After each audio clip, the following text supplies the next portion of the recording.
Target Karnataka ಕರಾವಳಿಯಲ್ಲಿ ಶಾ ಅಲೆ ಚಾಣಕ್ಯನ ರಣತಂತ್ರವೇನು, ನಾಯಕರಿಗೆ ಟಿಪ್ಸ್ ಏನು, ಮಂಗಳೂರಲ್ಲಿ ಹೇಗಿದೆ ಸಿದ್ಧತೆ? ಇದು ಚಾಣಕ್ಯ ಕರಾವಳಿ ಬೇಟೆಯ ಸ್ಟೋರಿ.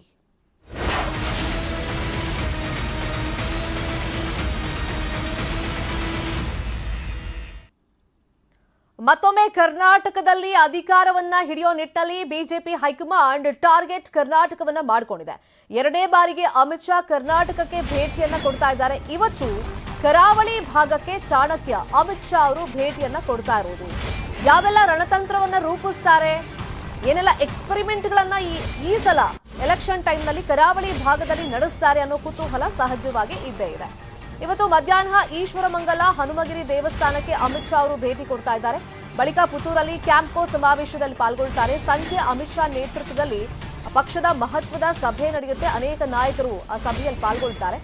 ಕರಾವಳಿಯಲ್ಲಿ ಹೆಚ್ಚಿನ ಸೀಟ್ ಗೆಲ್ಲೋ ನಿಟ್ಟಿನಲ್ಲಿ ಅಮಿತ್ ಶಾ ಅವರು ರಾಜ್ಯದ ನಾಯಕರಿಗೆ, ಆ ಭಾಗದ ನಾಯಕರಿಗೆ ಎಸ್ಪೆಷಲಿ ಪಾಠವನ್ನ ಮಾಡ್ತಾರೆ. ಇವತ್ತು ಹಲವಾರು ಟಿಪ್ಸ್ ಗಳನ್ನ ಕೊಡ್ತಾರೆ.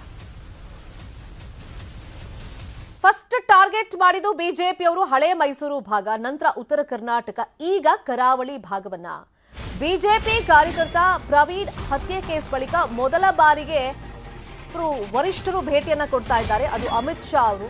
ಅಮಿತ್ ಶಾ ಅವರ ಸಂಚಾರದಿಂದ ಬಿಜೆಪಿ ನಾಯಕರು ಹಾಗೇನೆ ಕಾರ್ಯಕರ್ತರಲ್ಲಿ ಸಹಜವಾಗಿ ಉತ್ಸಾಹ ಜಾಸ್ತಿ ಆಗಿದೆ. ಅವರು ಬಂದು ಹೋದ ಮೇಲೆ ಆ ಉತ್ಸಾಹ ಮತ್ತಷ್ಟು ಜಾಸ್ತಿ ಆಗುತ್ತೆ. ಕರಾವಳಿ ಭಾಗದಲ್ಲಿ ಇವ್ರ ಅಜೆಂಡಾ ಇರೋದು ಮತಗಳ ಅಫ್ಕೋರ್ಸ್ ಭದ್ರವಾಗಿದೆ, ಇಲ್ಲ ಅಂತಲ್ಲ, ಅದನ್ನ ಮತ್ತಷ್ಟು ಭದ್ರಪಡಿಸಿಕೊಳ್ಳೋ ನಿಟ್ಟಿನಲ್ಲಿ ತಂತ್ರಗಳನ್ನ ರೂಪಿಸೋದು. ಇವತ್ತು ಸ್ಥಳೀಯ ನಾಯಕರ ಜೊತೆ ಮಹತ್ವದ ಸಭೆ ನಡೆಸೋದು.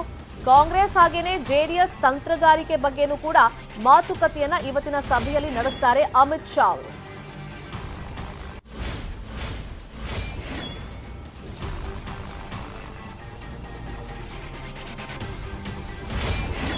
ಅಮಿತ್ ಶಾ ಅವರ ಕರಾವಳಿ ವಿಸಿಟ್ ಬಗ್ಗೆ ಮತ್ತಷ್ಟು ಇನ್ ಡೀಟೇಲ್ ಆಗಿ ಮಾಹಿತಿಯನ್ನು ಕೊಡೋದಕ್ಕೆ ನೇರ ಸಂಪರ್ಕದಲ್ಲಿ ನಮ್ಮ ರಿಪೋರ್ಟರ್ಸ್ ಜಾಯ್ನ್ ಆಗಿದ್ದಾರೆ. ಕಿಶನ್ ಹಾಗೇನೆ ನಮ್ಮ political bureau reporter Krishna.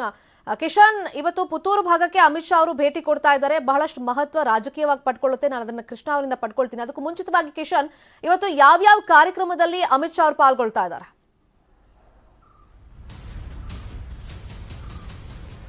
Sharmita, ಇವತ್ತು ಮಧ್ಯಾಹ್ನ ಸುಮಾರು 2:15 ಹೊತ್ತಿಗೆ ಕೇರಳದ ಕನ್ನೂರಿನಿಂದ ನೇರವಾಗಿ ಪುತ್ತೂರಿಗೆ ಅಮಿತ್ ಶಾ ಅವರು ಸೇನಾ ಹೆಲಿಕಾಪ್ಟರ್ ಮೂಲಕ ಬರ್ತಾರೆ. ಅವರ ಮೊದಲ ಕಾರ್ಯಕ್ರಮ ಇರುವಂಥದ್ದು ಹನುಮಗಿರಿಯ ಕೋದಂಡರಾಮ ದೇವಸ್ಥಾನಕ್ಕೆ ಭೇಟಿ. ಅಲ್ಲಿ ಸೇನೆಯ ಸೈನಿಕರಿಗೋಸ್ಕರ, ಅವರ ನೆನಪಿಗೋಸ್ಕರ ಅಮರಗಿರಿ ಎಂಬ ಒಂದು ಸುಂದರವಾದ ಕಟ್ಟಡವನ್ನು ಅಲ್ಲಿ ನಿರ್ಮಾಣ ಮಾಡಲಾಗಿದೆ. ಅದನ್ನು ಅಮಿತ್ ಶಾ ಅವರು ಲೋಕಾರ್ಪಣೆ ಮಾಡ್ತಾರೆ. ಆನಂತರವಾಗಿ ಪುತ್ತೂರಿನ ಕ್ಯಾಂಪ್ಕೋ ಸುವರ್ಣ ಮಹೋತ್ಸವದ ಸಂದರ್ಭದಲ್ಲಿ ತೆಂಕಿಲದಲ್ಲಿ ಬೃಹತ್ ಸಮಾವೇಶವನ್ನು ಆಯೋಜನೆ ಮಾಡಲಾಗಿದೆ. ಇದರಲ್ಲಿ ಸುಮಾರು 80,000ರಿಂದ 1,00,000 ಜನ ಸೇರುವಂಥ ಸಾಧ್ಯತೆಗಳು ಕೂಡ ಇದೆ. ಹಾಗಾಗಿ ಅಲ್ಲಿ ಸಮಾವೇಶವನ್ನು ಅಮಿತ್ ಶಾ ಅವರು ಉದ್ಘಾಟನೆ ಮಾಡ್ತಾರೆ ಮತ್ತು ಕ್ಯಾಂಪ್ಕೋ ಕಚೇರಿಗೆ ಕೂಡ ಭೇಟಿ ನೀಡ್ತಾರೆ.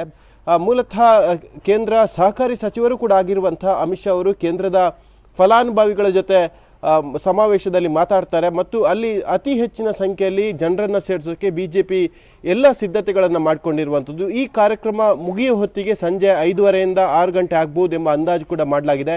ಆನಂತರವಾಗಿ ಪುತ್ತೂರಿಂದ ನೇರವಾಗಿ ಮಂಗಳೂರಿಗೆ ಹೆಲಿಕಾಪ್ಟರ್ ಮುಖಾಂತರ ಬರ್ತಾರೆ. ಮಂಗಳೂರಿನ ಕೆಂಜಾರ್ನಲ್ಲಿರುವಂಥ, ಅಂದರೆ ವಿಮಾನ ನಿಲ್ದಾಣದ ಪಕ್ಕದಲ್ಲಿ ಇರುವಂತಹ ಶ್ರೀದೇವಿ ಕಾಲೇಜಿನಲ್ಲಿ ಪಕ್ಷದ ಪ್ರಮುಖ ಸಭೆಯನ್ನು ಮಾಡ್ತಾರೆ. ಮಂಗಳೂರು ಮತ್ತು ಶಿವಮೊಗ್ಗ ವಿಭಾಗದ ಬಿಜೆಪಿ ಸಭೆ. ಇದರಲ್ಲಿ ಬಿಜೆಪಿ ರಾಜ್ಯಾಧ್ಯಕ್ಷ ನಳಿನ್ ಕುಮಾರ್ ಕಟೀಲ್ ಆಗಿರ್ಬೋದು, ಬಿಜೆಪಿಯ ಪ್ರಧಾನ ಕಾರ್ಯದರ್ಶಿ ಸಿ.ಟಿ. ರವಿ ಆಗಿರ್ಬೋದು, ಸಿಎಂ ಬಸವರಾಜ ಬೊಮ್ಮಾಯಿ ಮತ್ತು ಮಾಜಿ ಸಿಎಂ ಯಡಿಯೂರಪ್ಪ ಸೇರಿದಂತೆ ಹಲವು ಪ್ರಮುಖರು ಭಾಗವಹಿಸುವಂಥ ಸಾಧ್ಯತೆಗಳು ಕೂಡ ಇದೆ. ಕರಾವಳಿಯಲ್ಲಿ ಮತ್ತೆ ಬಿಜೆಪಿಯನ್ನು ಕಟ್ಟುವ ಬಗ್ಗೆ ಮತ್ತು ಬಿಜೆಪಿಯಲ್ಲಿ ಕಳೆದ ಬಾರಿ ಇಲ್ಲಿ 8 ವಿಧಾನಸಭಾ ಕ್ಷೇತ್ರಗಳ ಪೈಕಿ 7 ಬಿಜೆಪಿ ತನ್ನದಾಗಿಸಿಕೊಂಡಿತ್ತು. ಅದೇ ಮಾದರಿಯಲ್ಲಿ ಈ ಬಾರಿಯೂ ಅದೇ ಉತ್ಸಾಹದಲ್ಲಿ ಚುನಾವಣೆಯನ್ನು ಗೆಲ್ಲೋಕೆ ಅಮಿತ್ ಶಾ ಅವರು ರಣತಂತ್ರವನ್ನು ರೂಪಿಸುವಂಥ ಸಾಧ್ಯತೆಗಳು ಕೂಡ ಇದೆ. ಮತ್ತೊಂದು ಕಡೆ ಪ್ರವೀಣ್ ನೆಟ್ಟಾರು ಹತ್ಯೆ ಪ್ರಕರಣದಿಂದ ಇಲ್ಲಿನ ಕಾರ್ಯಕರ್ತರು ಸಾಕಷ್ಟು ಬೇಸರಗೊಂಡಿದ್ರು. ಅವರ ಬೇಸರ ಶಮನವನ್ನಗೊಳಿಸೋಕೆ ಅಮಿತ್ ಶಾ ತಂತ್ರಗಾರಿಕೆಯನ್ನು ಮಾಡುವಂತ ಸಾಧ್ಯತೆಗಳು ಇರುವಂತದ್ದು. Sharmita, please be online. Kishan, of course Krishna politically ಬಹಳ ಮಹತ್ವವನ್ನ ಪಡ್ಕೊಳ್ಳುತ್ತೆ. ಅಮಿತ್ ಶಾ ಅವರು ಚಾಣಕ್ಯ ಅಂತಾನೆ ಹೆಸರುವಾಸಿ ಆಗಿರೋದ್ರಿಂದ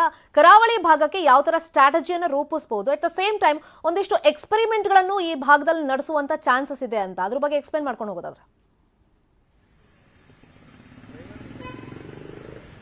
ಖಂಡಿತವಾಗ್ಲೂ ಶರ್ಮಿತಾ, ಈಗಾಗಲೇ ಉತ್ತರ ಕರ್ನಾಟಕ ಮತ್ತೆ ಹಳೆ ಮೈಸೂರು ಭಾಗ ನಂತರವಾಗಿ ಅಮಿತ್ ಶಾ ಅವರು ಈಗ ಕರಾವಳಿ ಭಾಗಕ್ಕೆ ಸಂಚಾರವನ್ನ ಮಾಡ್ತಿರುವಂತದ್ದು. ಸಹಜವಾಗಿಯೇ ಅಮಿತ್ ಶಾ ಅವರು ಆ ಒಂದು ಭಾಗಕ್ಕೆ ಕಾಲಿಟ್ಟಂತ ಸಂದರ್ಭದಲ್ಲಿ ಅಲ್ಲಿರ್ತಕ್ಕಂಥ ಕಾರ್ಯಕರ್ತರು ಮತ್ತೆ ನಾಯಕರಲ್ಲಿ ಉತ್ಸಾಹ ಹುಮ್ಮಸ್ಸು ಹೆಚ್ಚಾಗುವಂತದ್ದು. ಅದ್ರ ಜೊತೆಗೆ ಪ್ರವೀಣ್ ನಟ್ಟಾರ್ ಅವರು ಹತ್ಯೆ ಪ್ರಕರಣ ಆದ ಬಳಿಕವಾಗಿ ಮೊದಲ ಬಾರಿಗೆ ಅಮಿತ್ ಶಾ ಅವರು ಆ ಭಾಗಕ್ಕೆ ಭೇಟಿಯನ್ನ ಕೊಡ್ತಿದ್ದಾರೆ. ಅದ್ರ ಜೊತೆಗೆ ಈಗಾಗಲೇ ನರೇಂದ್ರ ಮೋದಿ ಅವರು ಕೂಡ ಮಂಗಳೂರು ಭಾಗಕ್ಕೆ ಭೇಟಿಯನ್ನ ಕೊಟ್ಟು ಎಲ್ಲ ಒಂದ್ ಕಡೆ ಕಾರ್ಯಕರ್ತರು ಭಯಭೀತರಾಗಿದ್ರು.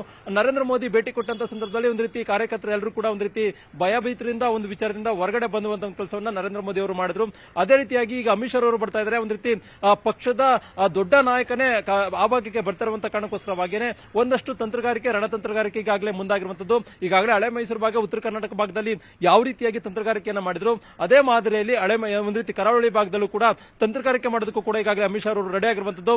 ಈಗಾಗಲೇ ಬಿಜೆಪಿ ರಾಜ್ಯಾಧ್ಯಕ್ಷ ನಳಿನ್ ಕುಮಾರ್ ಕಟೀಲ್ ಅವರು ಒಂದು ವಿಚಾರವನ್ನ ಅಂದ್ರೆ ಹಿಂದುತ್ವದ ವಿಚಾರವನ್ನ ಇಟ್ಕೊಂಡೇನೆ ದೊಡ್ಡ ಮಟ್ಟದಲ್ಲಿ ಪ್ರಚಾರವನ್ನ ಮಾಡ್ತಿದ್ದಾರೆ. ಟಿಪ್ಪು ವರ್ಸಸ್ ಸಾವರ್ಕರ್ ಅನ್ನೋ ವಿಚಾರವನ್ನ ಪ್ರಸ್ತಾಪವನ್ನ ಮಾಡಿದ್ದಾರೆ. ಮತ್ತೆ ಅಭಿವೃದ್ಧಿ ಬೇಕಾಗಿಲ್ಲ, ನಮಗೆ ಮುಖ್ಯವಾಗಿ ನಮ್ಗೇನಿದ್ರು ಲವ್ ಜಿಹಾದ್ ಅನ್ನುವಂತ ತಡೆಬೇಕು ಅನ್ನೋ ಒಂದು ವಿಚಾರ, ಹೀಗೆ ಸಾಕಷ್ಟು ವಿಚಾರಗಳ ಮುಖಾಂತರವಾಗಿ ಹಿಂದುತ್ವದ ಅಸ್ತ್ರವನ್ನ ಬಳಕೆಯನ್ನ ಮಾಡೋದ್ರ ಮುಖಾಂತರವಾಗಿ ಒಂದು ರೀತಿ ಮತವನ್ನ ಭದ್ರಪಡಿಸುವಂತ ಒಂದು ಕೆಲಸವನ್ನ ಕಟೀಲ್ ಅವರು ಮಾಡ್ತಾ ಇದ್ದಾರೆ. ಹೀಗಾಗಿ ಯಾವ ರೀತಿಯಾಗಿ ಆ ಒಂದು ವಿಚಾರಗಳು ಇಲ್ಲಿ ಸದ್ಯಕ್ಕೆ ಕರಾವಳಿ ಭಾಗದಲ್ಲಿ ಒಂದು ಎಫೆಕ್ಟ್ ಆಗಿದೆ. ಮತ್ತೆ ಬರ್ತಕ್ಕಂಥ ದಿನಗಳಲ್ಲಿ ಯಾವೆಲ್ಲ ವಿಚಾರಗಳನ್ನ ಪ್ರಸ್ತಾಪವನ್ನ ಮಾಡೋದ್ರ ಮುಖಾಂತರವಾಗಿ ಚುನಾವಣೆಯನ್ನ ಗೆಲ್ಲಬೇಕು ಅನ್ನೋ ಒಂದು ನಿಟ್ಟಿನಲ್ಲಿ ಒಂದಷ್ಟು ತಂತ್ರಗಾರಿಕೆ ಇವತ್ತು ರೆಡಿ ಆಗುತ್ತೆ ಅಂತ ಹೇಳ್ಬಹುದು.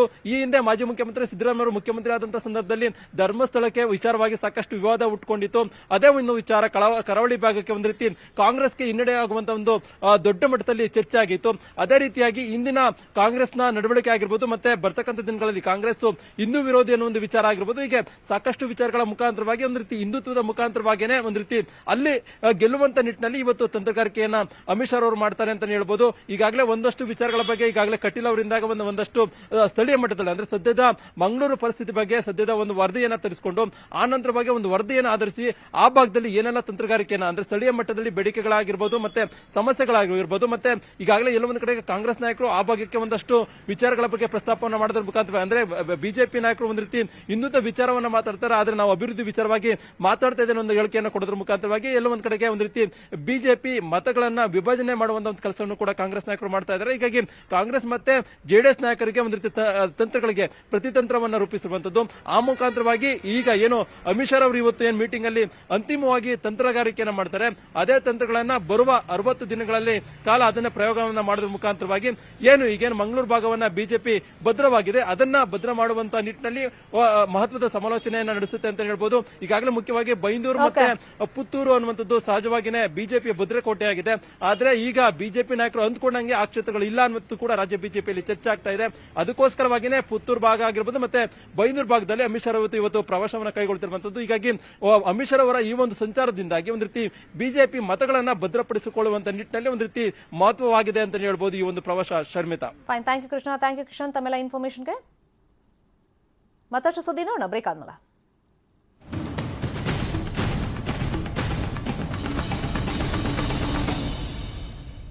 ಚುನಾವಣೆ ಪ್ರಜಾಪ್ರಭುತ್ವ